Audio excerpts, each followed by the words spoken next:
pasa el audio.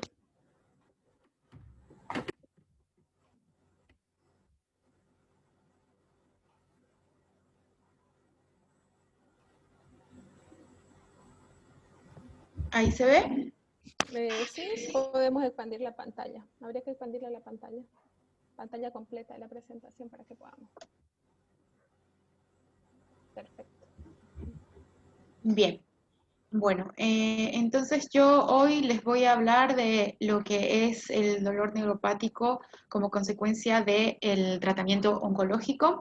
Vamos a hablar principalmente de lo que es un problema para nosotros los oncólogos, más que un problema, un dolor de cabeza realmente, porque es la neuropatía periférica inducida por quimioterapia, ya que es de muy difícil manejo y como van a ver no tenemos hasta la fecha nada preventivo.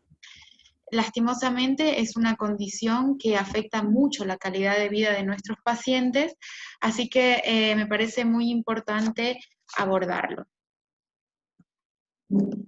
Bien, esto es un poco los temas que vamos a tomar en cuenta el día de hoy. Vamos a hablar un poco de dolor neuropático oncológico en general, luego ya lo que es la neuropatía periférica inducida por quimioterapia, su tratamiento y unas pequeñas conclusiones.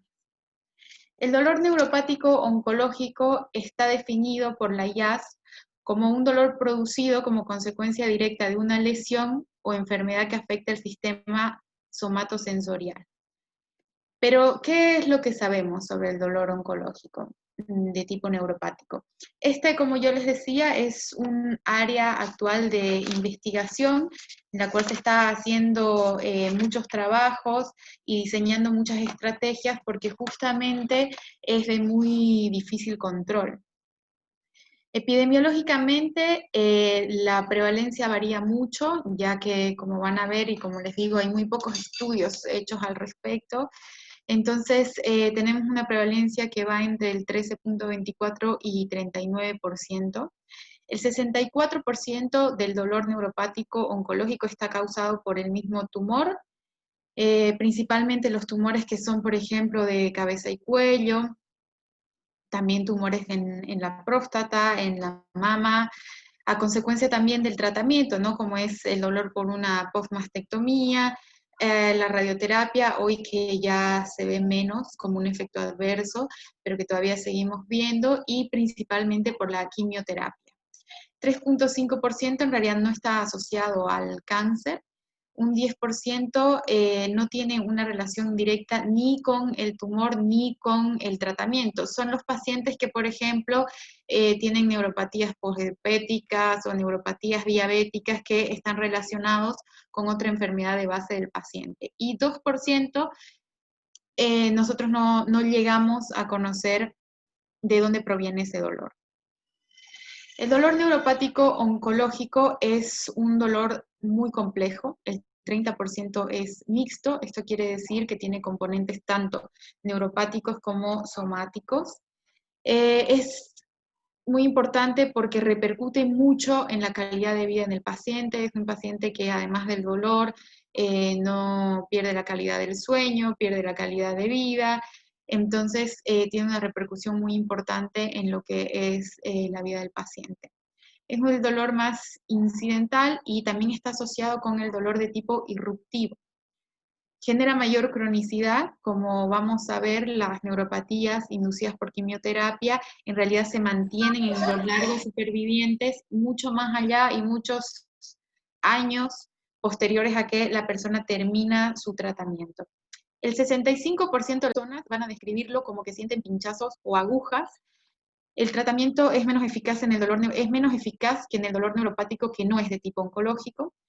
Normalmente utilizamos esquemas combinados. En general, el dolor neuropático oncológico, el primer escalón son los opioides, ya sean opioides moderados, como por ejemplo el tramadol o el tapentadol, pero también utilizamos opioides fuertes, como son la morfina, la metadona. Van a ver que esto difiere un poco en lo que es la neuropatía inducida por quimioterapia, donde los opioides no son el primer escalón de tratamiento. El dolor oncológico se divide en varios síndromes, como pueden ver acá, y está causado por diferentes causas.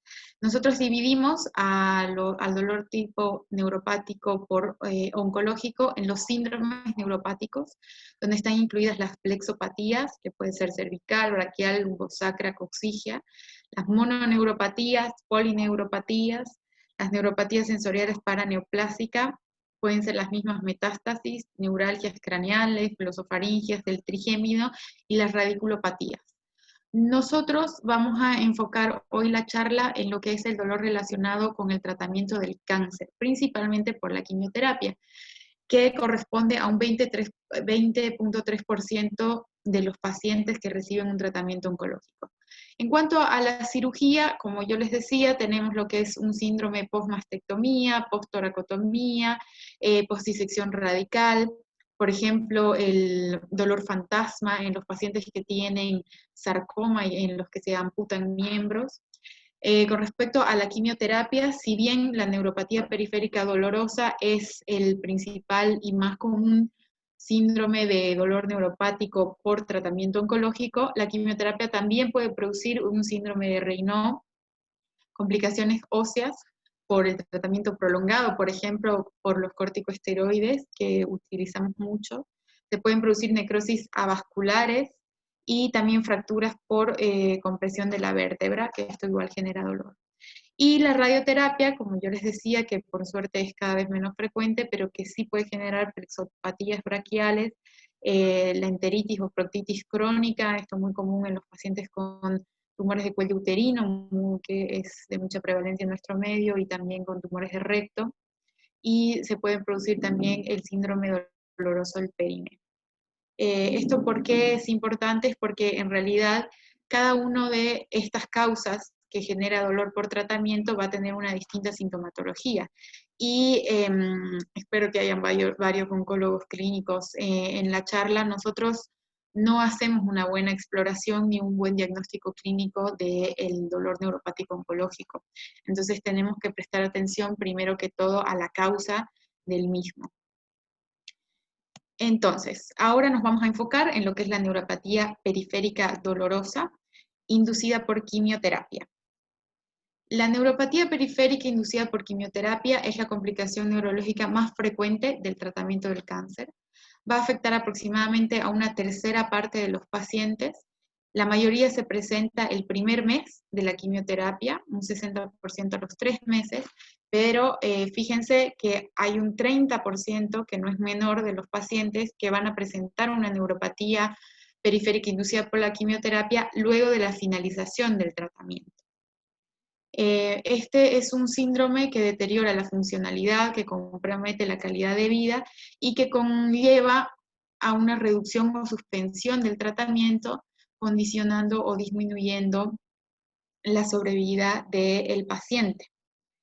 Entonces, ¿cuáles son los culpables de todo esto? Principalmente las sales de platino, los taxanos, ambos ampliamente utilizados en lo que es el tratamiento de varios tipos de tumores, mama, pulmón, ovario, gastroenterológicos, urológicos, son medicamentos que nosotros usamos día a día, todo el tiempo, pero también los medicamentos utilizados en hemato-oncología, como son el bortezomib o la talidomida, también generan neuropatía secundaria al uso de quimioterapia.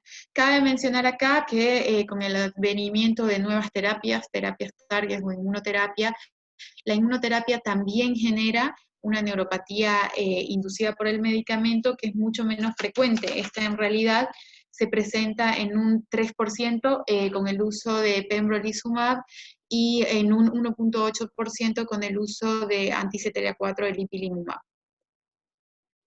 Entonces, vamos a hacer una descripción de la neuropatía inducida por cada medicamento para que ustedes puedan ver las diferencias entre cada uno.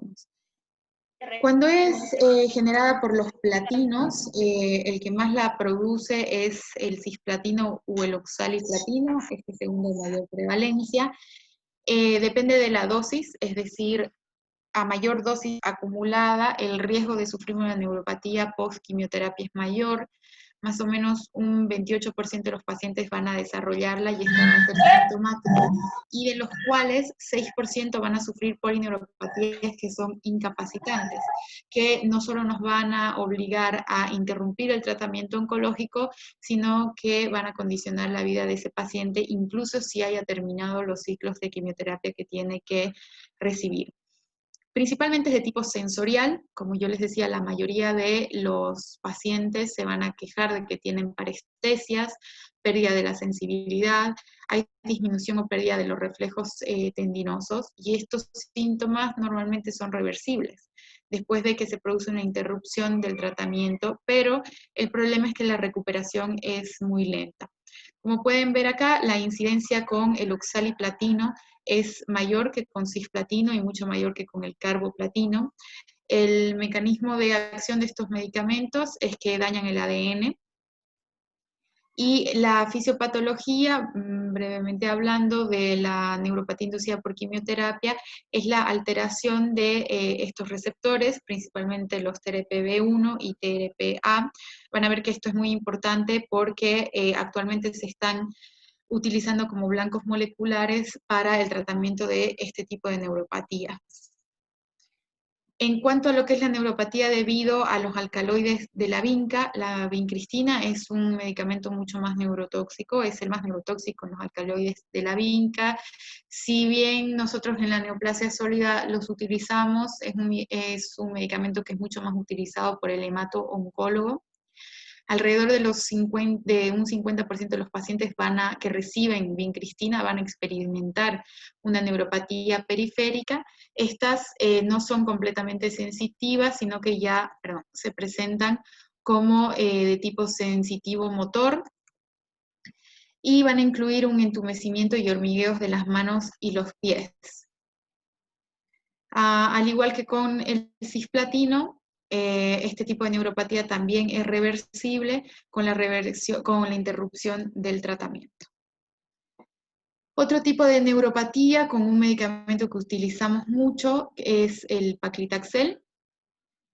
El paclitaxel es un taxano, este genera una neuropatía sensorial de tipo precoz, como yo les decía, en el primer mes de utilizar el tratamiento entre el 59 y 78%, pero también hay un porcentaje que lo va a presentar después.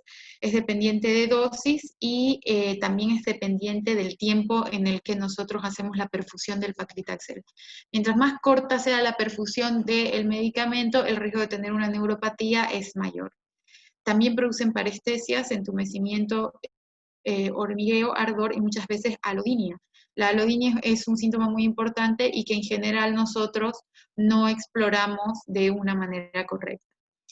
Hasta un 80% de los pacientes va a mantener los síntomas después de finalizado el tratamiento. Aquí está la gravedad porque muchos de los pacientes, por ejemplo, con tumores de la mama que reciben paclitaxel, se curan de la enfermedad, pero van a presentar neuropatías periféricas por muchos años.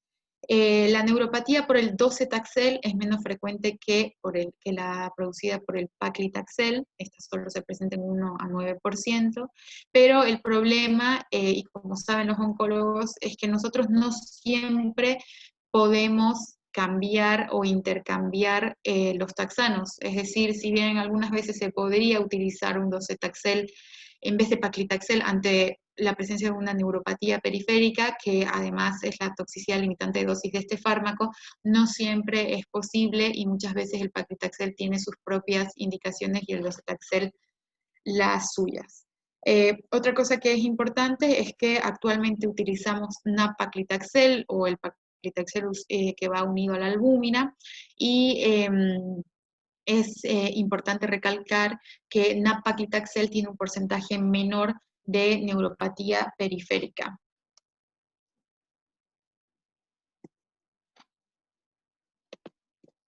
Bien, en cuanto a lo que es la fisiopatología de la neuropatía inducida por quimioterapia, como ustedes pueden ver en la diapositiva, es una fisiopatología muy compleja, sobre todo porque el daño ocurre en muchos niveles, como pueden ver acá. De manera general se produce un estrés oxidativo, hay alteraciones en la homeostasis de los canales de calcio, se produce, lo más común es una degeneración axonal y el daño en la mitocondria.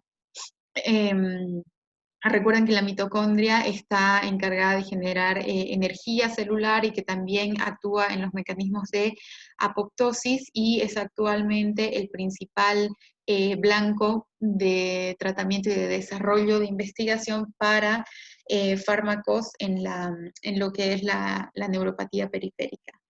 En cuanto a los platinos, como yo les decía, estos inducen apoptosis de las neuronas sensitivas, esto se va a producir a nivel del ganglio raquídeo posterior, y luego se produce la unión a la cadena de ADN activando la ciclina D1, que activa la MAP quinasa, y que es lo que va a generar el daño. Por otro lado, los taxanos lo que hacen en realidad es que interfieren con el transporte axonal, y esto causa una disfunción de la neurona, generando esta degeneración axonal, que es lo que va a producir el daño. Dentro de lo que es la fisiopatología de la neuropatía inducida por quimioterapia, no solo se produce a nivel de la mitocondria o de la neurona, como yo les decía, sino que también actualmente se está investigando el papel que tiene la célula tumoral asociada a esta inducción de la neuropatía. Como podemos ver, juega un papel muy importante desde el lado de la célula tumoral, lo que son los canales de calcio y también factores proinflamatorios, como el factor de necrosis tumoral alfa y las interleuquinas. Este es un trabajo muy interesante, fue publicado en el 2019, que yo se los pongo acá, me pareció muy importante porque es el primero que se hace en seres humanos. Hay muchos trabajos que investigan lo que es el daño de la mitocondria, pero la mayoría son preclínicos, se hacen hechos con ratas, y este es un estudio hecho con humanos. ¿Qué es lo que hicieron? Evaluaron la diferencia en la expresión génica y los daños que produce el paclitaxel en mujeres que habían recibido este tratamiento por cáncer de mama, y lo que hicieron fue que a través de una muestra en sangre y por secuenciación de RNA se evaluó la expresión génica ligada al daño mitocondrial periférico en los pacientes que habían utilizado paclitaxel versus las que no habían utilizado el paclitaxel, ¿no? La intensidad del daño o de la neuropatía se midió en una escala del 0 al 10, que se llama la Pain Quality Assessment Scale. Fue una de las críticas hechas a este estudio porque en realidad no es la más utilizada para neuropatía periférica, pero acá lo que podemos ver es en la tabla número 2 que sí se vieron que que habían muchos factores de riesgo que no tomábamos en cuenta para desarrollar una neuropatía. Por ejemplo, los pacientes que tenían un pobre performance status, es decir, de 2 para arriba, tenía mayor riesgo de tener una neuropatía inducida por quimioterapia. Lo mismo con los pacientes obesos, así como los pacientes que tenían un mayor número de comorbilidades. Los fumadores también fueron más propensos a a generar una neuropatía inducida por quimioterapia, y algo que es muy interesante, que los niños que nacen prematuros también demostraron tener un mayor riesgo para desarrollar una neuropatía inducida por quimioterapia. Algo que fue muy importante es que en realidad no se vio una diferencia en la dosis del paclitaxel ni en la reducción de dosis en aquellas que lo precisaron, igual generaron una neuropatía periférica. La conclusión de este estudio fue que, bueno, primero que todo es el primer estudio en el cual se demostró a nivel clínico el daño mitocondrial producido por un estrés oxidativo. Como yo les decía, la mitocondria juega un papel fundamental en lo que es la fisiología neurocelular, y el paclitaxel la daña, aumentando la permeabilidad de la mitocondria a este estrés oxidativo, y esto sería, digamos, la fisiopatología de lo que es per se la neuropatía inducida por paclitaxel. Bien, este es un trabajo muy nuevo, fue publicado este año en marzo, que nos habla también un poco sobre el tema de en qué estamos ahora con respecto a la neuropatía periférica. En cuanto a los medicamentos más prevalentes o que la producen, eso no ha cambiado, siguen siendo los mismos. Hace una descripción muy minuciosa de lo que es la clínica. La clínica característicamente se presenta con un síndrome en guante y calcetín, que tiende a ser bilateral, es más raro que sea unilateral, y el paciente lo que va a referir es una quemazón o que tiene un hormigueo o que siente pinchazos o como agujas, incluso muchas veces pueden sentir que hay como choques eléctricos. Estos síntomas sensitivos son lo más común, pero también se puede presentar alodinia. Acuérdense que la alodinia es la sensación de dolor ante un estímulo no doloroso. Los pacientes se quejan de que les duele cuando cuando por ejemplo les roza la ropa. Puede haber también una hiperalgesia y en algunos casos también se presenta una parestesia. En un menor porcentaje, la neuropatía inducida por quimioterapia también puede producir un daño motor, disminuyendo la función motora. Entonces, nosotros lo que vamos a tener son síntomas de dolor neuropático. Lo que les decía son los positivos y los negativos. Los positivos son las parestesias, el paroxismo. Los evocados son, por ejemplo, la hiperalgesia, la alodinia. Y tenemos síntomas que son negativos. Y acá tenemos la hipoalgesia, la hipoestesia o la anestesia, que normalmente pasamos por alto y no son síntomas que exploramos más en el paciente. Acá en esta tabla, acá a la derecha, les puse esto mismo para que vean que en este estudio también se vuelve a repetir que hay algunos factores de riesgo que están asociados con la incidencia de neuropatía inducida por quimioterapia. Entonces, acá donde se está tratando de hacer investigación en prevención. Como yo les voy a mostrar, actualmente no hay nada aprobado para prevenir la neuropatía inducida por quimioterapia, pero se está viendo de hacerlo en estos pacientes que tienen mayor probabilidad de hacer una neuropatía inducida por la quimioterapia. Acá también se vio que el uso prolongado de opioides podía generar mayor riesgo en los pacientes de hacer una neuropatía por quimioterapia. Acá es un trabajo que se publicó en The Oncologist también en el 2019, que explora muy bien el tema de los factores de riesgo. Algo muy interesante es que por cada año que uno cumple o que aumenta de edad, hay un 5% en el incremento del riesgo de tener una neuropatía por quimioterapia y 4% en el riesgo de modificar la dosis del tratamiento oncológico. La polifarmacia también está relacionada con un aumento en el riesgo de una neuropatía periférica, y tener otro tipo de neuropatías previas aumenta el riesgo de que la persona vaya a sufrir de esta condición. ¿Cómo hacemos el diagnóstico? Bueno, como ustedes vieron, el diagnóstico es principalmente clínico. Hay varios cuestionarios que podemos utilizar y que son de mucha utilidad. Tenemos el DN4, bueno, las personas o médicos presentes que manejan dolor están muy relacionados con lo que es el cuestionario DN4. Acá lo que se hace es que tiene dos partes.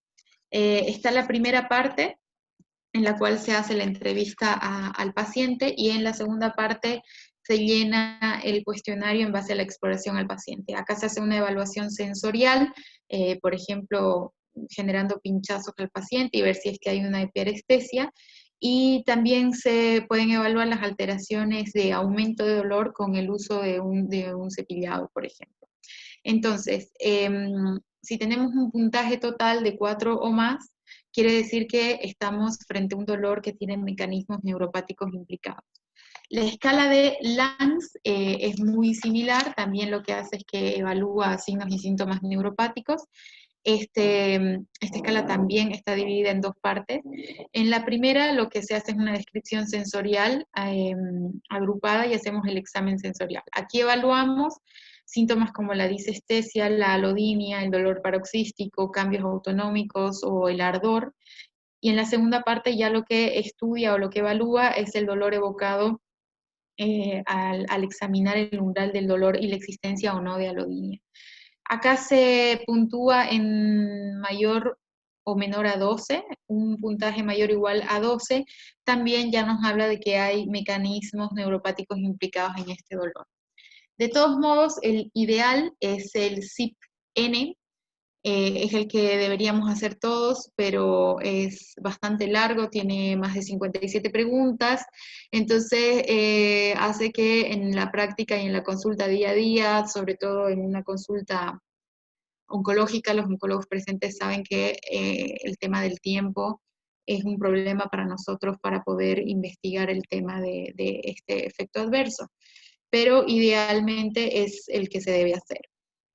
Otro que nosotros utilizamos mucho es, bueno, el CT-CAE, que los oncólogos es la escala que utilizamos para todos los efectos adversos producidos por los tratamientos oncológicos. Acá pueden ver que, al igual que cualquier otro efecto adverso, se gradúa del 1 al 4 y que lo divide de acuerdo al compromiso motor y sensorial.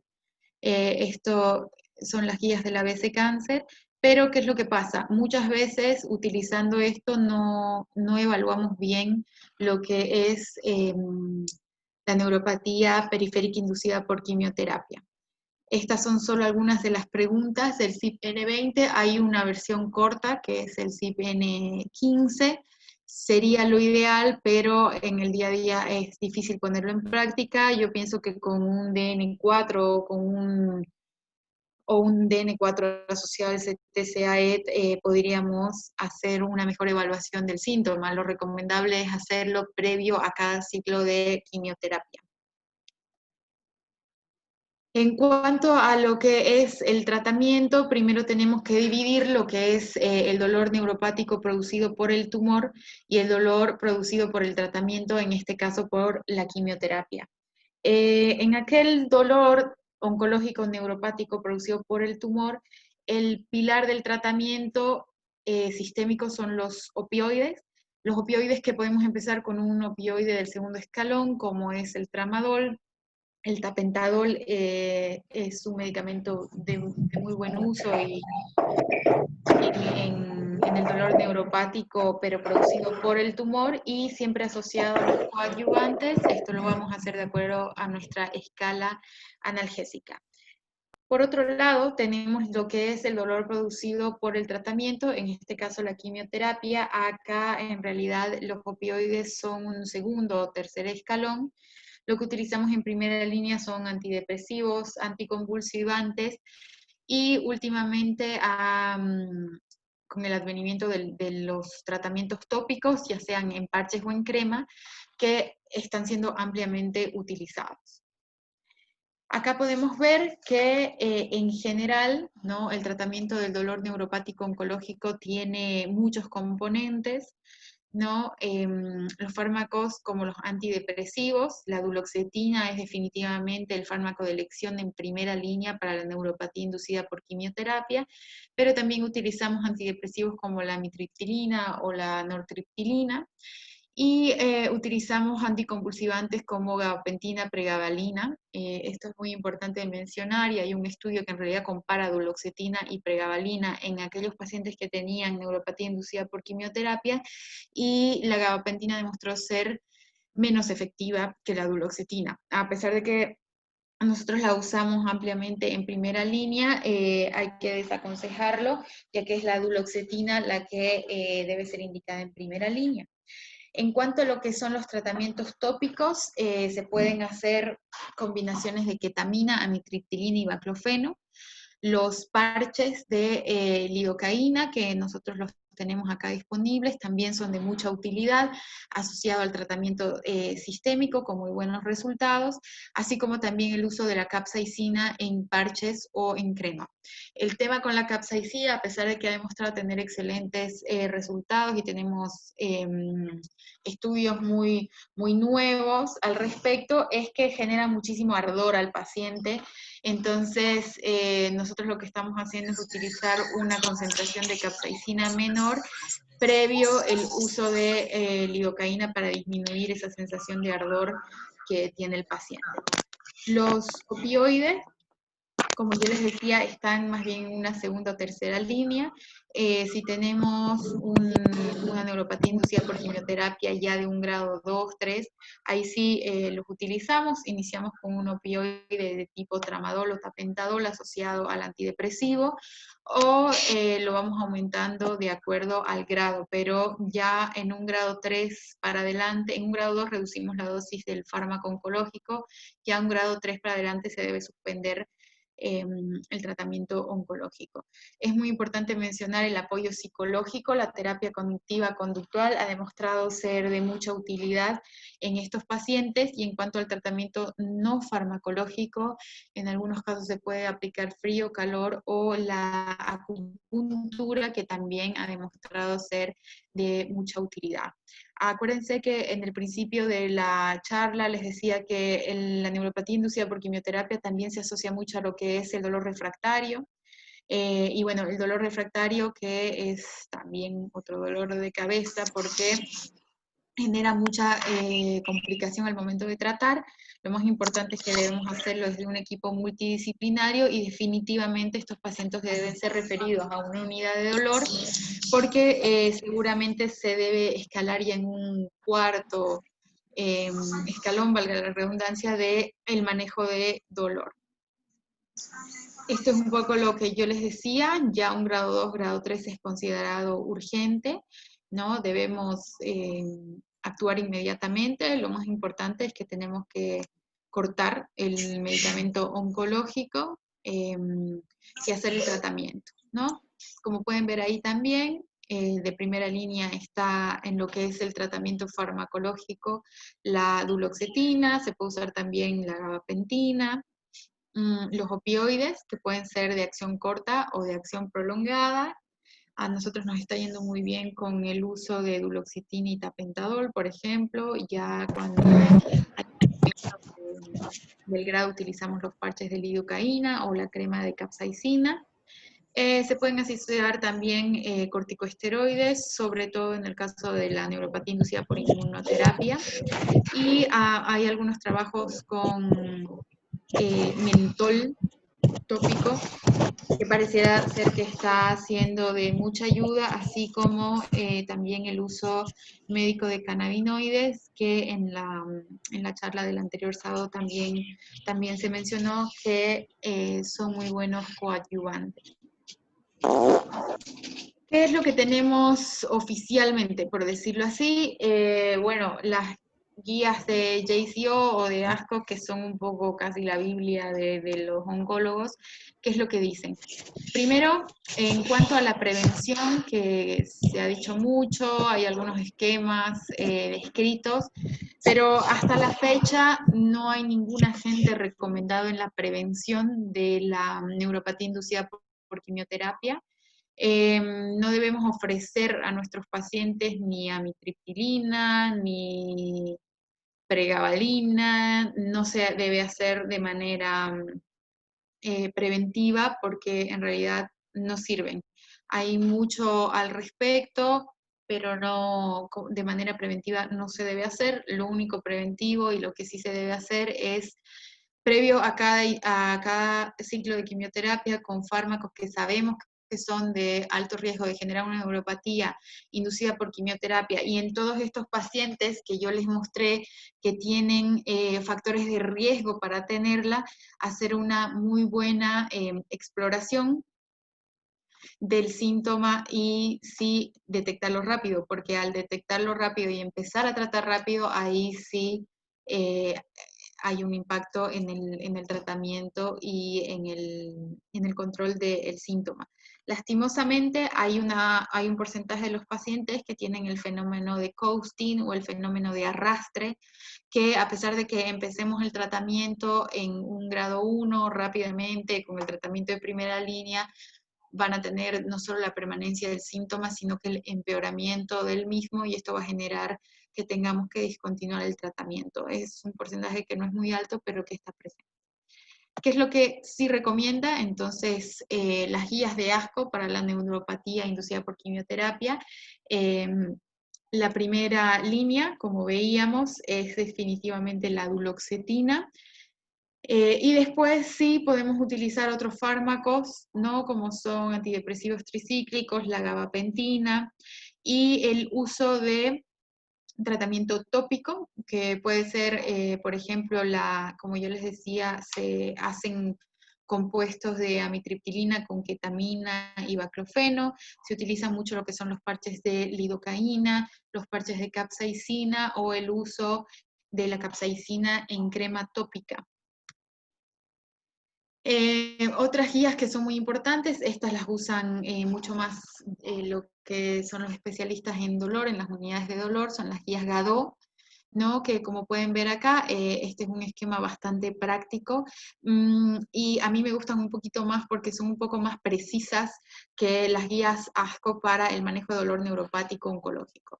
Como pueden ver acá, cuando la causa es el mismo tumor, obviamente el primer tratamiento es el tratamiento antitumoral, ¿no? Que va a tratar el tumor per se. Pero el opioide es de primera línea, esto siempre siguiendo lo que es la escala analgésica del dolor, y podemos utilizar coadyuvantes, lo que algunas veces nos puede permitir disminuir la dosis del opioide. No olvidarnos de los corticosteroides, y la radioterapia, sobre todo, que es de mucho uso, con muy buenos efectos, por ejemplo, en lo que son las metástasis óseas. Cuando el dolor neuropático está generado por el tratamiento del cáncer, en el caso de la neuropatía, nuevamente vemos que la duloxetina es de primera línea, la gabapentina, la pregabalina se utilizan de segunda línea, y los esquemas actuales ya prefieren utilizar duloxetina de primera línea asociada a un tratamiento tópico en el lugar donde más duele. Por ejemplo, si bien yo les había mostrado que es en un síndrome en Guarente y calcetín, a veces nos refieren que duelen más, por ejemplo, las manos o las extremidades inferiores. En general, un 68% refiere que duelen más los pies que las manos, entonces el parche se coloca cerca a la extremidad que más duele, y en el caso de que utilicemos concentraciones o medicamentos tópicos, como es el caso de las cremas, se coloca directamente sobre la región dolorosa. Y bueno, obviamente en el dolor neuropático que no está asociado al cáncer, ahí hay que seguir las guías de un dolor de tipo no oncológico, ¿no? Entonces, como medidas generales, ¿no? Recordar que la duloxetina es de primera línea. Actualmente está recomendado no iniciar solo con la duloxetina, sino utilizar la duloxetina como un tratamiento sistémico, pero ya iniciar con un tratamiento tópico. Recuerden que, bueno, el uso de ketamina, amitriptilina y baclofeno, nosotros acá no lo utilizamos mucho. Yo personalmente no, acá ni en Uruguay no tengo experiencia, pero sí mucho lo que es el parche de lidocaína al 5%, y si bien las indicaciones es de usar ketamina al 8%, esta es una decisión que le arde muchísimo al paciente y que la verdad no es tolerable. Entonces, preferimos utilizar lidocaína previamente, puede ser en gel al 2%, y utilizar una composición de capsaicina menor. Podemos ir desde 0.5%, 0.75%, que igual van a tener un control sobre el síntoma, porque la verdad que la experiencia al 8% resulta en mucho dolor y mucha sensación de que el paciente quiere que le queme.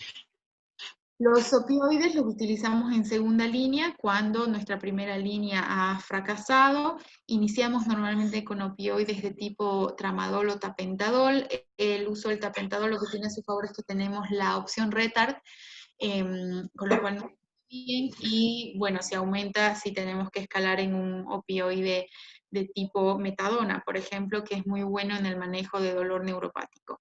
No olvidarnos el apoyo psicológico y también nuestras opciones de dolor, de tratamiento no farmacológico para el dolor. Este es un estudio sobre el tema de la capsaicina al 8% que viene en parche. Ya un poquito para ir terminando, es un estudio muy nuevo, igual que se publicó el año pasado. Es un estudio con poco paciente, eran 16 pacientes que tenían el diagnóstico de una neuropatía inducida por quimioterapia, pero de tipo crónico, son pacientes que habían sobrevivido al problema oncológico, que ya había pasado el tratamiento, pero que habían tenido la neuropatía, o sea, que la seguían teniendo hasta 2.5 años después. En cuanto a los resultados, los pacientes reportaron una reducción significativa en lo que fue el dolor espontáneo y el dolor también evocado con el uso del parche de capsaicina al 8%. Cuando se utiliza en parche, no genera tanto esta quemazón, pero cuando se utiliza en cremas, sí. Es muy molesto para el paciente, no lo tolera.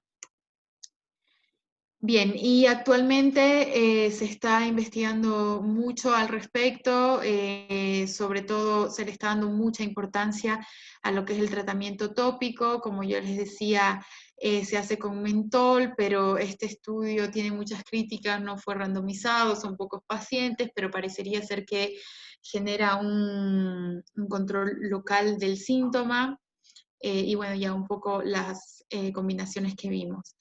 En el futuro, y lo que se está viendo es, por ejemplo, utilizar antagonistas del receptor sigma o de distintos receptores que yo les mostraba en lo que es la fisiopatología, ver la manera de detener el daño a nivel mitocondrial, sobre todo con los antagonistas de los receptores TLR4, que podrían resultar ser muy útiles en el control de este síntoma.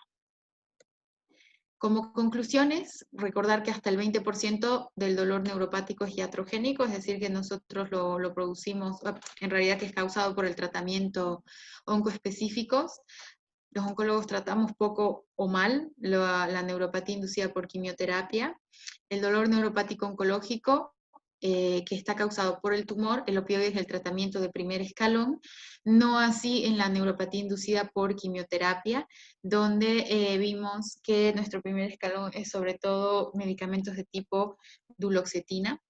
Es un síntoma muy frecuente y es un problema que repercute en la calidad de vida de nuestros pacientes y en sus resultados terapéuticos, por lo tanto hay que prestarle atención y tenemos que evaluarla bien para detectarla rápido, porque sí hay un impacto en empezar a tratar rápido una neuropatía inducida por quimioterapia, sí va a tener resultados mejores que cuando lo hacemos una vez que el síntoma ha aumentado o ha progresado.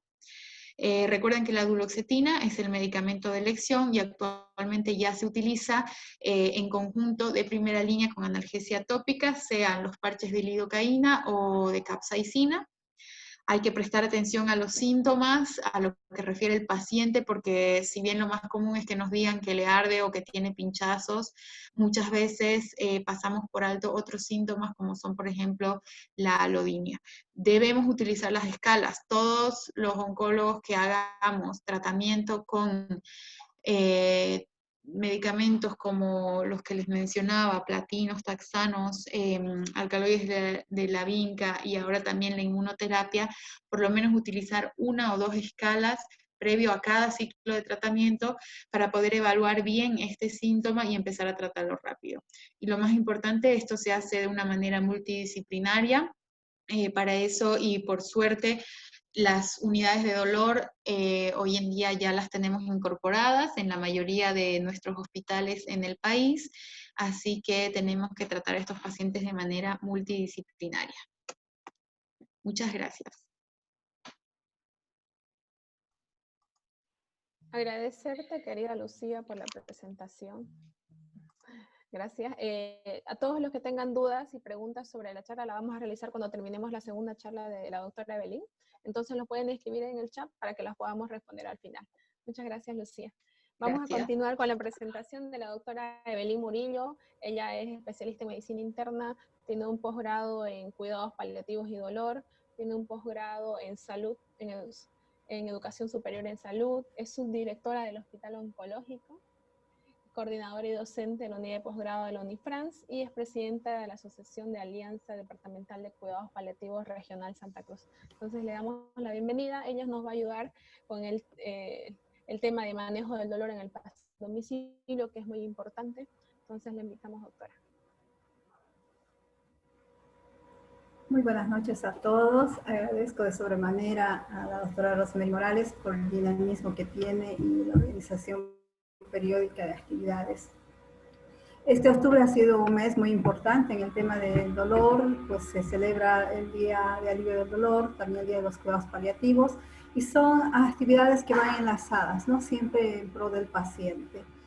Inicio con esta imagen que es el propósito de los cuidados paliativos y dolor, ver a nuestros pacientes con esa sonrisa. Lamentablemente el 100% de los pacientes que ingresan a una consulta a cuidados paliativos y dolor tienen una expresión de tristeza, de dolor, de angustia y de sufrimiento. Entonces ese es el propósito de incentivar y estimular el conocimiento en esta área que es el dolor, ¿no? Seguramente en muchas conferencias ya las han repetido lo que es la conceptualización de dolor. Pues el dolor es una experiencia sensorial, emocional, desagradable, asociada o similar a la asociada con daño tisular real o potencial. Esto está basado en 3 esferas, 3 áreas importantes, que es la característica de que el dolor es una función adaptativa, esto en función a tener efectos adversos respecto a la funcionalidad y el bienestar del paciente. El dolor no puede ser inferido solamente por una actividad de las neuronas sensoriales. La experiencia personal del paciente respecto al dolor es influenciada en diferentes grados por factores biológicos, psicológicos, sociales, y ya desde acá vemos que el dolor puede ser adaptado de acuerdo a la situación de la patología del paciente y también a estímulos externos. Es muy importante conocer la historia natural de la enfermedad, pues en salud siempre preconizamos que es primero prevenir la enfermedad. Entonces la prevención y la promoción de la salud nos conlleva a que las enfermedades no se cronifiquen. Sin embargo, cuando ya estamos ante la sospecha de una patología crónica potencialmente mortal o la sospecha de una enfermedad que pueda ir en cronicidad, es cuando deberíamos aportar la participación de los cuidados paliativos. Hay especialistas formados en cuidados paliativos que deben acompañar a todas las ramas de la medicina, porque el dolor no solamente se asocia al cáncer, sino también a otras entidades nosológicas como las colagenopatías, el ELA, el ACV, la misma diabetes, insuficiencias orgánicas como la insuficiencia cardíaca, renal, hepática, etc. Entonces, si nosotros empezamos a hacer un apoyo en el esquema de acompañamiento a la fase terapéutica y de tratamiento de la enfermedad, pues el paciente va a tener mejor adaptabilidad al llegar a ese momento en el que se supera este periodo curativo y pues nos acercamos a ese momento crítico de la muerte y posteriormente al acompañamiento en la familia en el duelo y en lo que corresponde a la despedida del paciente. Existen aspectos especiales en el tratamiento domiciliario del dolor. Debemos abocarnos a 3 aspectos importantísimos, que son los mecanismos fisiológicos, es donde nosotros abordamos con un esquema terapéutico escalonado, con la escalera analgésica ya bien detallada y en muchas conferencias, pero no solamente es el escalonamiento analgésico, hay que ir viendo qué es lo que estimula, cuál es el gatillo que pueda generar una mala absorción terapéutica o que este dolor no sea bien controlado. Entonces debemos abordar esferas también como la depresión, la disnea, la ansiedad, no dejar de lado esos aspectos para que podamos nosotros hacer un buen control del dolor. Los factores medioambientales son importantes, es por eso que se preconiza el hecho de que aquel paciente que está con dolor no quede permanentemente internado en el hospital, generando pues que no hayan espacios hospitalarios. Si nosotros preconizamos que el paciente pueda ser atendido en domicilio, evitamos estos aspectos de la soledad y el aislamiento de la familia que muchas veces pueden mitigar el dolor y generar mayor adaptabilidad al esquema analgésico que se está implementando individualizadamente en cada paciente. Los factores psicosociales asociados al aspecto físico, emocional o cognitivo tienen mucha importancia porque van a ir a exacerbar estas manifestaciones dolorosas. Entonces, si bien sabemos que nosotros debemos abordar el enfoque de dolor total, evitando el sufrimiento, porque el dolor engloba el aspecto físico, social, psicológico, espiritual, debemos saber qué es lo que está generando, ¿no? Si estamos enfocados en el dolor físico, pues debemos pensar también que hay efectos secundarios terapéuticos, hay estímulos dolorosos que son tipo gatillos y otros síntomas de comorbilidades que se están asociando para generar un repunte del dolor. Hay muchos casos de que el paciente tiene ira, está con una situación de rabia, podemos decirlo así, porque manifiestan en la consulta que ha habido un retardo en el diagnóstico o la falta de comunicación con el equipo médico tratante. Sin embargo, si nosotros generamos esta cercanía con un equipo multidisciplinario, pues podemos generar mayor aceptación y empatía del equipo hacia el paciente, ¿no? El retardo del diagnóstico puede ser suscitado por muchos factores, desde el aspecto socioeconómico, el que no pueden realizar muchos estudios y el mismo sistema de salud que nos genera retardo en la atención. La ansiedad que le genera al paciente que está en un proceso de dolor y en cuidados paliativos, pues también es asociado a ese miedo de llegar a un hospital, al miedo de afrontar o no superar el dolor y, ¿por qué no?, al miedo a la muerte. Muchos pacientes asocian el hecho de llegar al hospital con la muerte cuando ya saben que tienen enfermedades crónicas potencialmente mortales y que en algunos casos se les ha dicho que están en un periodo en el que no hay nada más que hacer y que pues acudan a un equipo paliativo, ¿no? Entonces esto es lo que tenemos que ir trabajando como equipos multidisciplinarios y demostrar al paciente que en todo el proceso de la enfermedad, sea curativa o haya pasado definitivamente a la fase paliativa, pues hay mucho que darle a este paciente, hay mucho que ofrecer y sobre todo aliviar el dolor, porque nadie puede, en este periodo de la medicina y de los avances, ¿no?, nadie debería sufrir dolor, ¿no? La depresión es otro factor importante que conlleva a una situación álgida, entre ello pues la pérdida de la posición social, el rol familiar, si es líder familiar, el que aporta económicamente a la familia, sin embargo en este periodo y en este proceso queda rezagado, el rol laboral, la imagen corporal es importante si estamos afrontando cambios fisiológicos en nuestro organismo, en los procesos de insuficiencias orgánicas o el mismo cáncer que generan al cáncer, que alteran la fisonomía corporal, pues también nos genera una depresión. Y la esperanza de poder tener una resolución de esa enfermedad que está agobiando al paciente.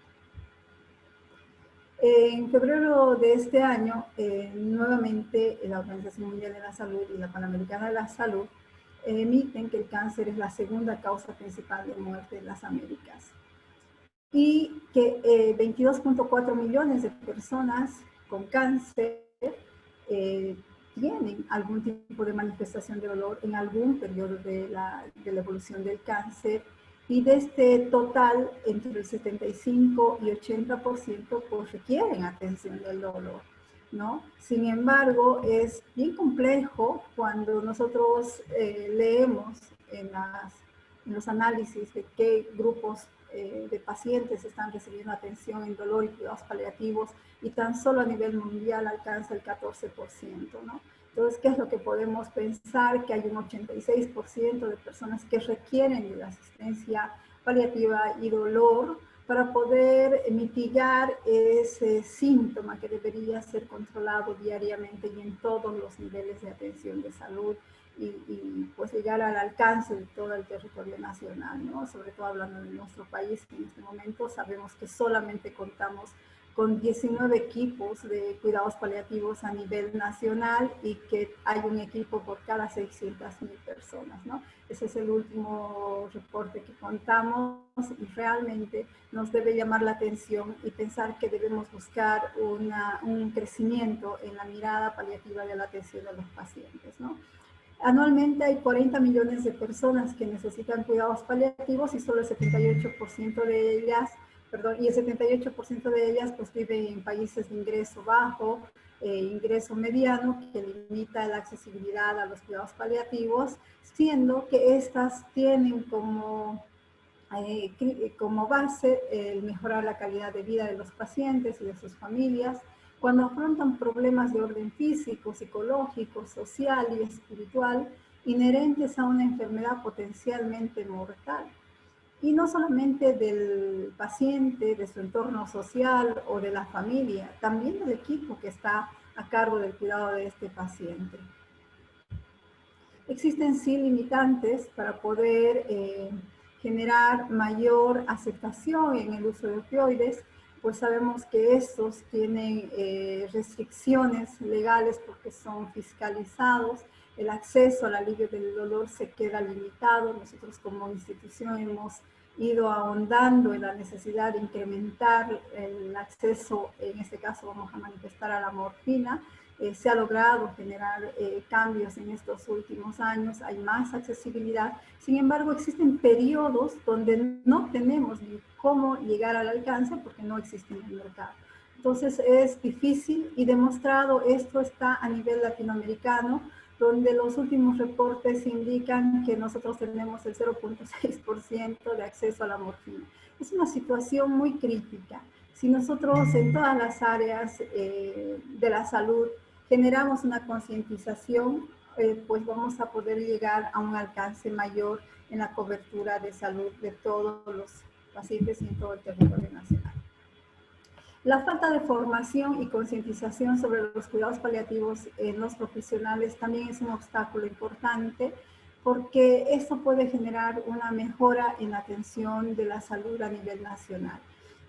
Creemos que es importantísimo generar una transversalidad en la formación de las áreas no solamente médicas, sino también en todo el área de salud, enfermería, psicología, trabajo social, nutrición, etcétera.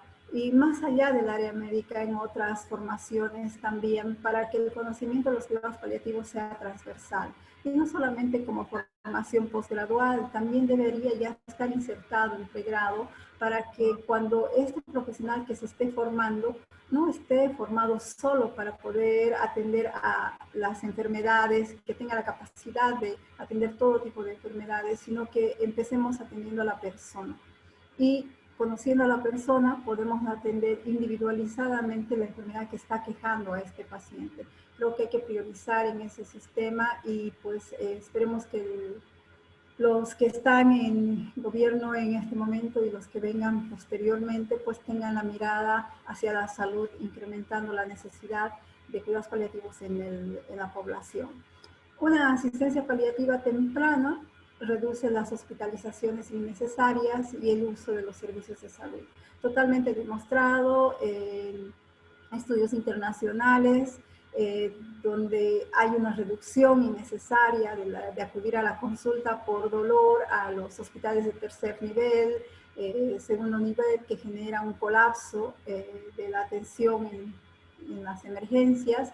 sino que estas pueden ser monitorizadas por equipos de cuidados paliativos entre primer, segundo, tercer nivel, incluso por llamadas telefónicas, la formación de los especialistas de primer nivel que pueden acudir por la cercanía a su domicilio, también el sistema de seguridad social a través de sus médicos familiares y, cómo no decirlo, en el ámbito privado, ¿no? Ya existen equipos paliativos, en Santa Cruz somos 3 de los que conocemos, en el oncológico un adulto, un equipo de adultos, un equipo de pediátrico, y en la parte privada también tenemos un equipo conocido ya.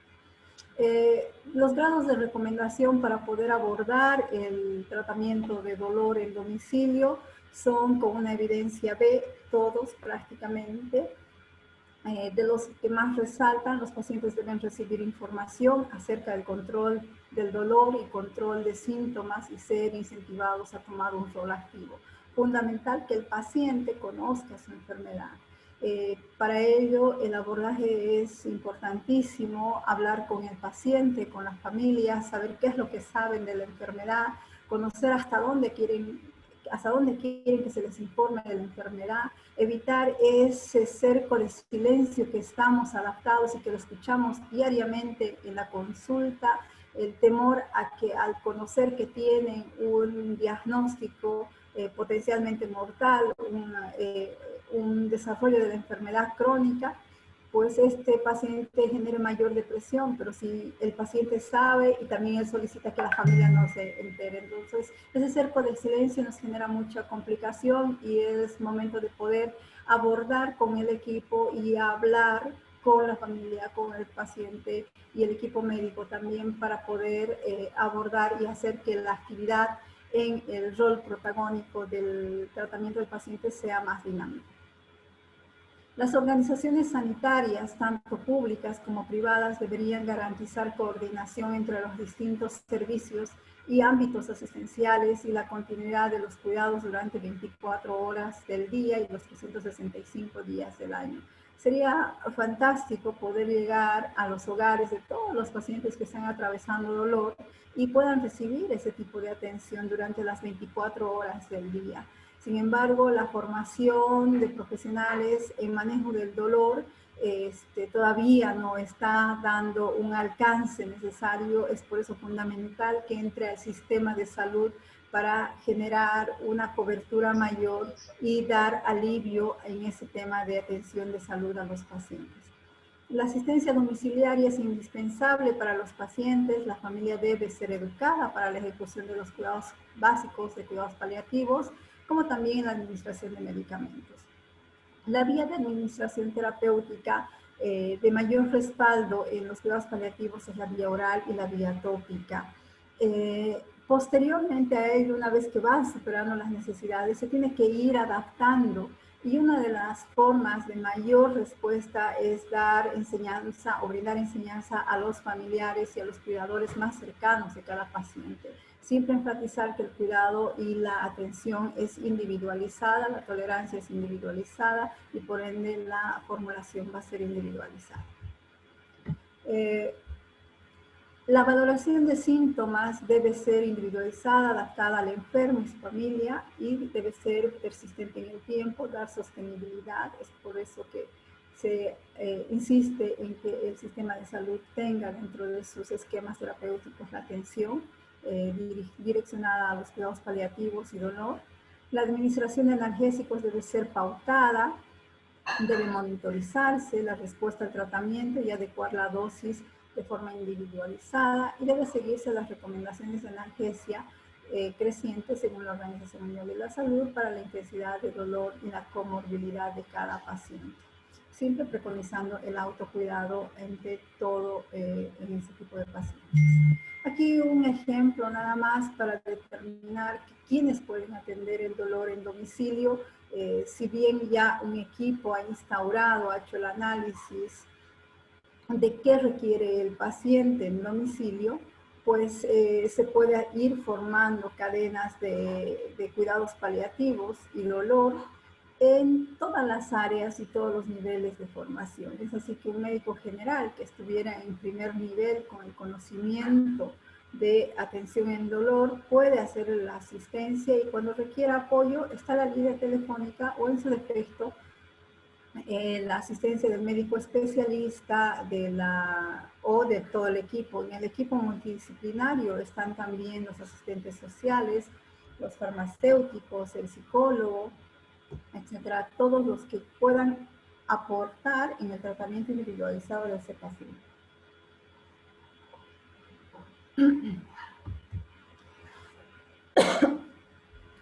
La escalera analgésica, ampliamente difundida, 30 años y más de su utilidad, nos divide claramente la característica del dolor, más leve, moderado o grave, cómo abordar el esquema analgésico en este momento y en función del nivel del dolor,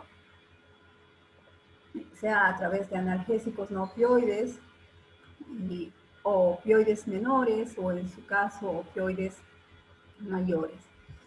Siempre asociados a los coadyuvantes en función de la necesidad del paciente.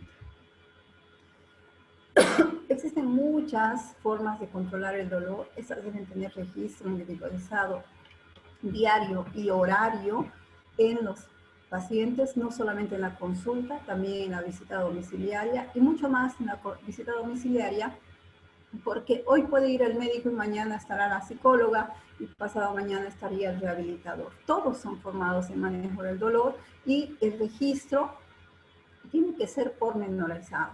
Tenemos el EVAP, que es una escala muy sencilla que nos va a delimitar las características del dolor, si es menos de 4 leve, si es entre 4 y 6 moderado y de mayor a 6 severo. También es importante para nosotros ver las facciones, las características del rostro, sobre todo en pediatría, que se aborda mucho más, y por qué no en los adultos mayores también, porque ellos pueden manifestar de esa manera su nivel de dolor que están abordando. Bueno, existen factores que modifican la percepción del dolor, ampliamente estudiado y pues reportado. Este cuadro lo bajamos de la guía práctica de manejo domiciliario del dolor. Dentro de los factores que aumentan el umbral están los fármacos, entre ellos toda la escalonada de analgésicos, ansiolíticos, antidepresivos y otros factores como el control de síntomas, sueño reparador, reposo, simpatía, comprensión, solidaridad, distracción, reducción del nivel de ansiedad y mejora del estado de ánimo, pues son factores que pueden incrementar el umbral del dolor. También hay factores que disminuyen el umbral del dolor, entre ellos el malestar, el insomnio, la fatiga, la ansiedad, el miedo, el enfado, tristeza, depresión, aburrimiento, aislamiento mental. Son situaciones que se deben englobar en el momento de brindar una atención al paciente y darle el tiempo necesario para poder llegar a este tipo de entrevistas y poder registrar los cambios diarios que se están percibiendo en el paciente y en función del tratamiento que está recibiendo. Desde el primer día de consulta es fundamental no solamente mirar la facción del paciente, sino también localizar el dolor. Existen tablas para poder monitorizar el domicilio, emplear estos instrumentos son de fundamental importancia porque nos ha de facilitar el análisis. Los equipos de cuidados paliativos no solamente se llegan a verlo al paciente en domicilio, existen reuniones para poder reabordar el esquema terapéutico en función de estos instrumentos, del seguimiento diario que se haga, y se van planificando las reuniones, el análisis, así como las juntas médicas para determinar el cambio terapéutico, el abordaje, y es por eso que toda consulta paliativa debe ser replanteada, ¿no? Y nos facilita muchísimo al abordaje individualizado del paciente. Escalas como Karnofsky nos facilitan muchísimo para poder conocer cómo está el paciente, se registra en el inicio, en el primer contacto con el paciente. La escala de ESAS fundamental, es una tabla muy sencilla de poder analizar, al igual que el EVA que va del 0 al 10, que nos manifestaba en ese momento, o sea, en el EVA que es el dolor, sin dolor, el 0, con máximo dolor, el 10, También nos ayuda para ver otras situaciones que se examinan en el momento de la consulta o la visita domiciliaria, sin cansancio, náusea, depresión, ansiedad, somnolencia, el apetito, el bienestar, la falta de aire, la dificultad para dormir, y si hubiese alguna otra situación también se añade en este tipo de escalas para poder ver y la evolución y la mejora, o si no está respondiendo también al tratamiento del paciente.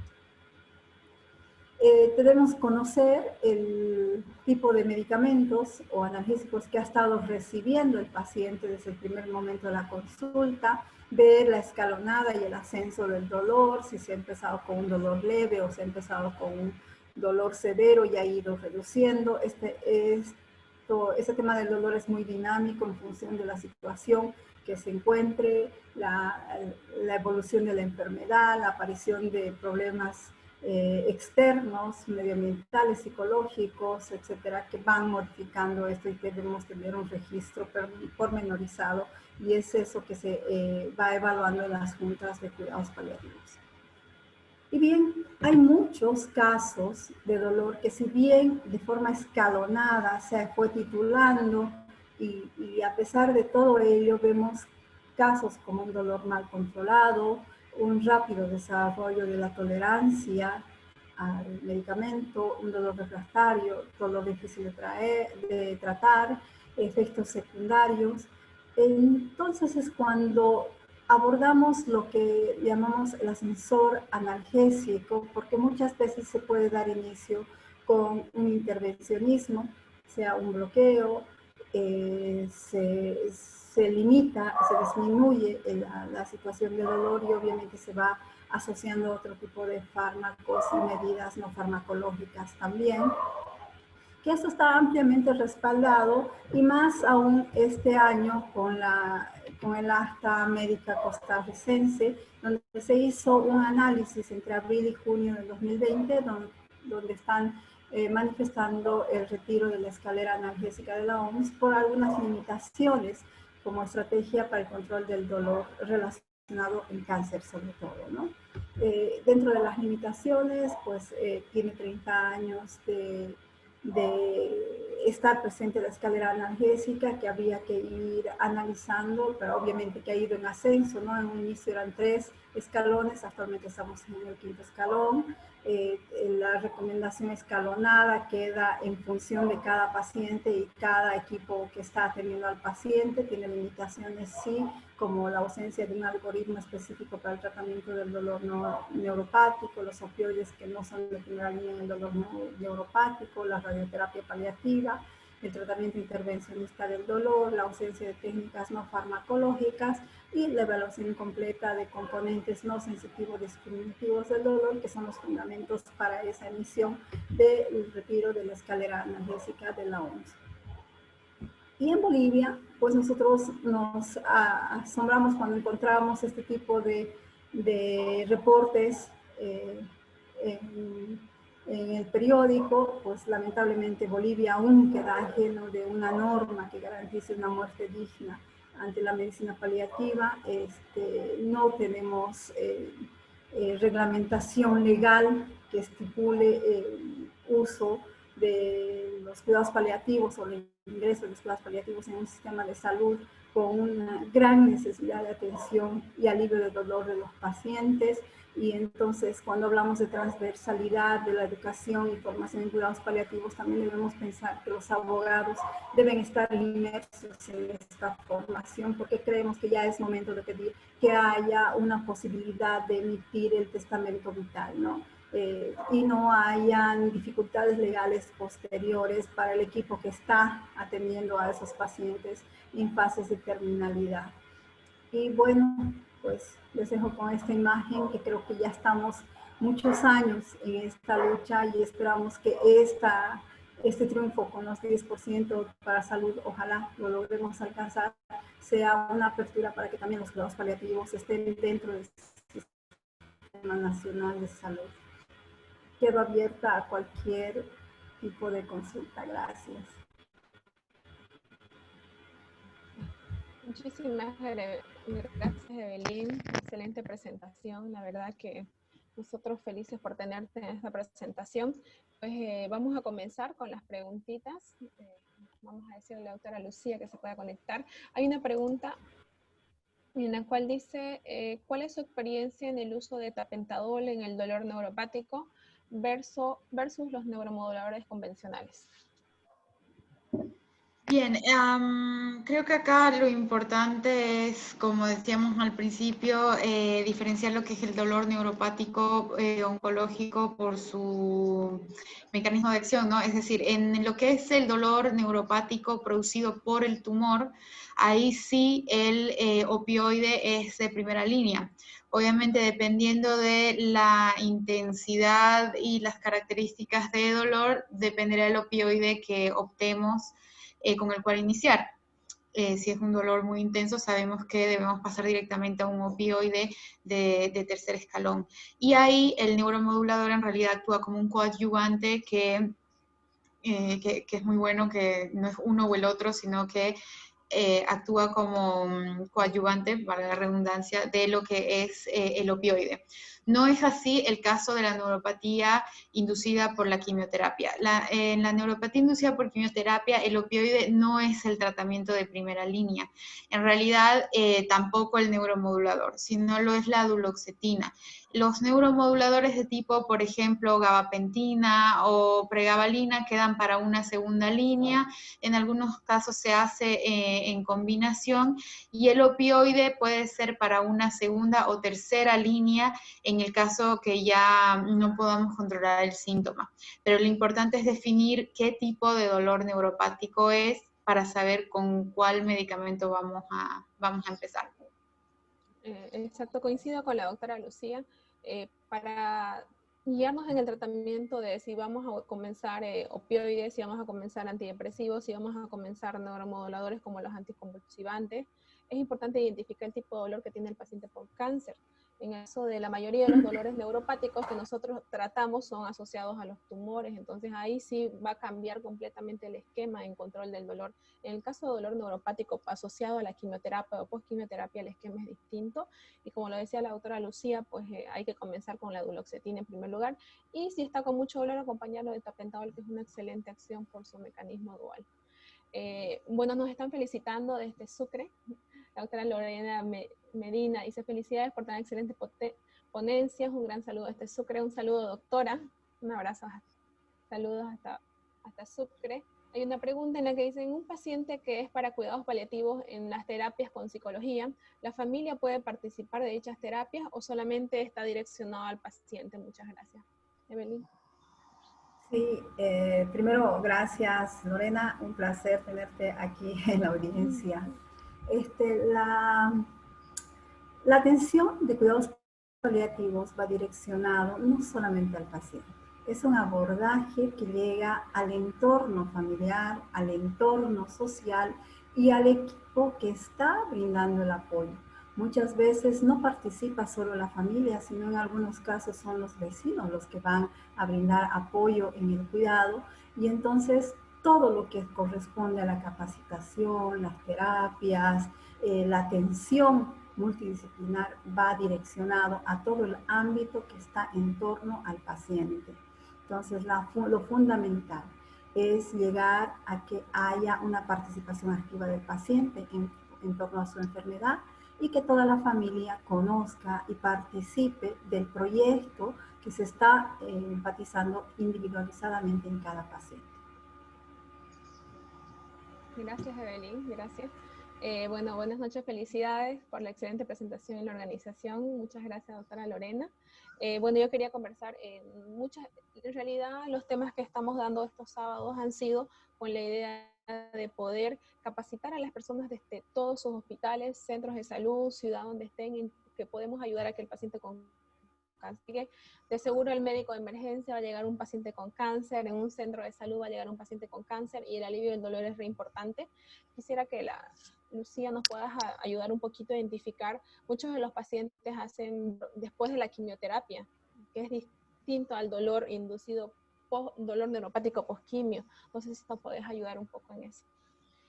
Sí, en realidad también muchas veces la misma quimioterapia, algunos medicamentos que generan dolor o otros fármacos que no necesariamente son quimioterapia, como por ejemplo el ácido zoledrónico, que es un bifosfonato, que genera dolor, pero no generan este dolor de tipo neuropático, sino más bien generan un dolor más somático. Hay que saber diferenciar utilizando las escalas, haciendo una buena anamnesis del dolor, y sí, muchas veces nosotros utilizamos en quimioterapia o por ejemplo en el uso de fármacos como denosumab, ácido zoledrónico, sí utilizamos analgésicos de tipo AINES u opioides débiles como preventivo, porque sabemos que puede generar mucho dolor, pero es un dolor de tipo diferente al neuropático. Entonces lo más importante es nuestra evaluación clínica. La clínica tiene que seguir siendo nuestra arma para detectar y reconocer el tipo de dolor, pero no hacemos preventivo en todos los casos. Es una pregunta muy interesante porque sí, muchas veces la quimioterapia genera dolor por sí misma, no por este mecanismo que hablábamos de daño axonal o de daño al nervio periférico, sino por otros mecanismos, pero es un dolor distinto que genera dolor, ¿sí? Entonces ahí lo más importante es conocer y saber diferenciar los tipos de dolor para poder tratarlo. Gracias. Además que no, como veíamos, en realidad es la minoría de los casos que van a producir una neuropatía inducida por quimioterapia después de un primer ciclo. La mayoría va a ser después de tercer, cuarto ciclo. No es que no se presente, pero la mayoría va a ser, acuérdense que le mostré en el primer trimestre de tratamiento, pero el dolor inducido por quimioterapia por otro mecanismo es en ese momento. Puede ser durante la infusión o inmediatamente el paciente se va, duele, pero no es de tipo neuropático. Gracias. Nosotros justamente muchas veces hemos hablado con la doctora Lucía respecto al dolor en el paciente con cáncer, y uno de los motivos de abandono de tratamientos oncoespecíficos es el dolor. Muchos de los pacientes, si el dolor no está controlado, el dolor asociado a los tratamientos oncológicos por radioterapia, post quimioterapia, asociado a la cirugía, muchos de los pacientes abandonan sus tratamientos, y eso significa progresión de enfermedad, significa paciente que entre a un catálogo, va a estar catalogado como paciente paliativo, no curable. Entonces, para nosotros es re importante el control del dolor para disminuir la probabilidad de que el paciente abandone su tratamiento oncológico. Y pues para poder compartir un poquito la experiencia de Belín, queríamos saber cuáles han sido para ti las mayores dificultades y barreras que tú has visto para manejo del dolor en el paciente en domicilio. Y bien, primeramente la barrera más importante creo que es el mismo equipo de salud, ¿no? Es bien difícil recibir a un paciente en un periodo que no esté en final de vida, ¿no? Las referencias para cuidados paliativos generalmente están muy retrasadas, digamos así, porque nos envían con un día, 2 días, o pues una semana que nos lleva a atender a un paciente, ¿no? Si nosotros tuviéramos el acceso a la atención de este paciente paralelamente desde el momento del diagnóstico, quizás sería mucho más sencillo generar la aceptación y la adaptabilidad del tratamiento en domicilio y evitar esas complicaciones que llevan a que el paciente en final de vida esté llegando a puertas del hospital y genere una dificultad de atención, porque obviamente nosotros en el hospital oncológico, que solo atendemos cáncer, vemos que hay una sobresaturación de atención en las áreas de emergencia. Un hospital que no es exclusivamente de cáncer, donde hay muchas más otras patologías con mayor cantidad de requerimiento de atención de emergencia, obviamente su triaje va a ser diferente, ¿no? Entonces el dolor queda sesgado y probablemente le pongan un color verde y no esté como rojo, ¿no? Como una emergencia o como una urgencia. Entonces, la sensibilización del personal de salud, la formación en dolor y cuidados paliativos es importantísimo. Mantengo la necesidad de una transversalidad en la formación, no solamente en posgrado, sino también en pregrado, para generar más humanidad. Otra barrera es la situación social misma del paciente, porque muchos pacientes que quieren acceder a la visita domiciliaria, a la consulta de un paciente, por la distancia de la vivienda del paciente puede generar dificultades, porque si bien del equipo, que somos 5, por decir, 2 pueden tener accesibilidad a llegar por el tema de transporte individualizado, otros colegas no van a poder llegar a dar esa atención. Entonces, la distancia, el aspecto socioeconómico, y por eso reitero la necesidad de que esta área de atención, cuidados paliativos y dolor entre al Sistema Nacional de Atención. Tiene que haber una cobertura de gratuidad para los pacientes, no solamente con cáncer, de todos los pacientes crónicos que requieren alivio del dolor. Entonces, si empezamos con la sensibilización del personal de salud, formación de nuevos profesionales con una mirada humanizada hacia el cuidado del paciente, a la atención de la persona, y fundamental la inserción del sistema, al sistema de salud de los cuidados paliativos para que tengamos un techo de cobertura amplia y alivio del dolor, que es lo que añoramos para nuestro país, ¿no? Y obviamente la inserción legal de aspectos que legislen la atención del paciente, de ese tipo de pacientes, no solamente con el testamento vital, sino también con el uso, por ejemplo, de ciertos medicamentos que van a generar alivio del dolor y liberando el uso, si vamos a utilizar algún término, que es la morfina, que es un medicamento tan noble que puede ser utilizado de muchas maneras, ¿no? Obviamente esto hay que ponerlo en claro, porque los cuidados paliativos y el dolor, el tratamiento del dolor, no va a adelantar la muerte de nadie, ni va a prolongar la vida de nadie, ¿no? Solamente se hace aliviar el dolor. Ese es el enfoque que se da en cuidados paliativos hacia todos los pacientes que así lo requieren. Realmente es un problema de salud que lo estamos viviendo actualmente. Nosotros que estamos de cerca en las unidades de dolor y en las unidades de cuidados paliativos vemos la problemática social, económica y política de aplicar estos tratamientos a los pacientes, pero es un avance la educación continua y pues continuar y continuar.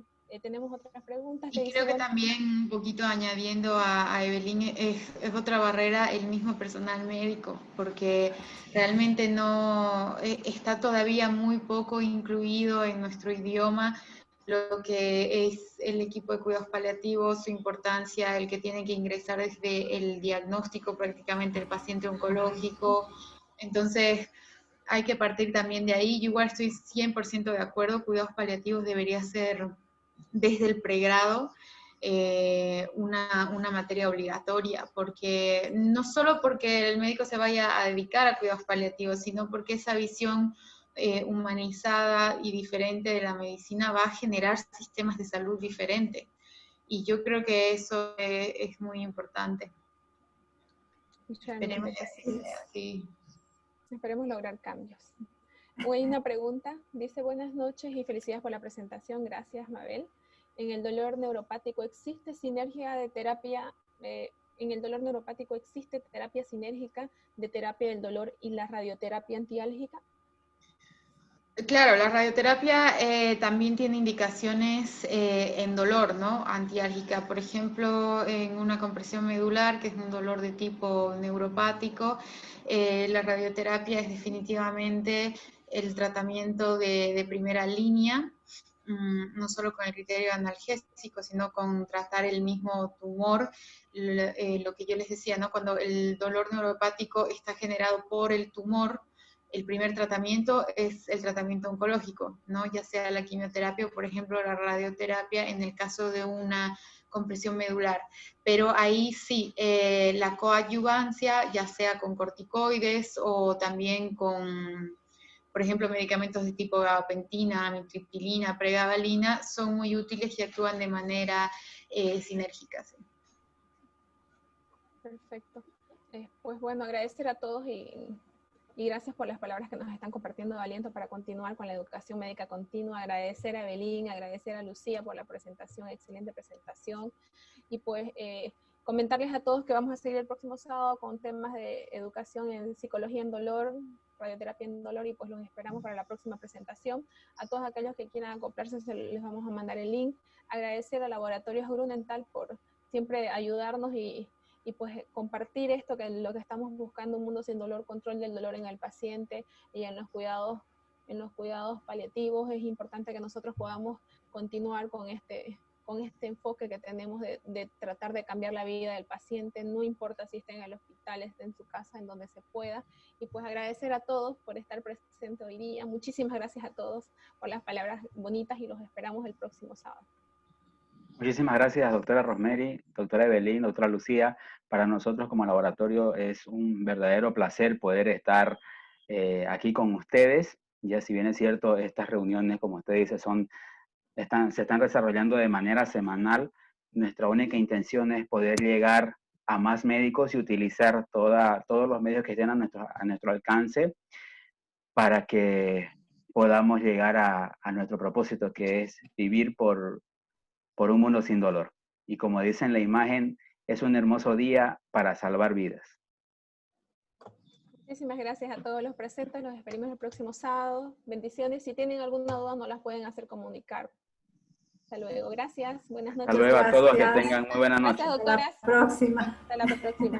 Chao, chao. Me alegro mucho de verlas. Igualmente, doctorita, pronto nos reuniremos físicamente. Hasta luego. Ojalá que sí. Chao. Descansen y pasen linda noche. Hasta luego. Gracias. Chao.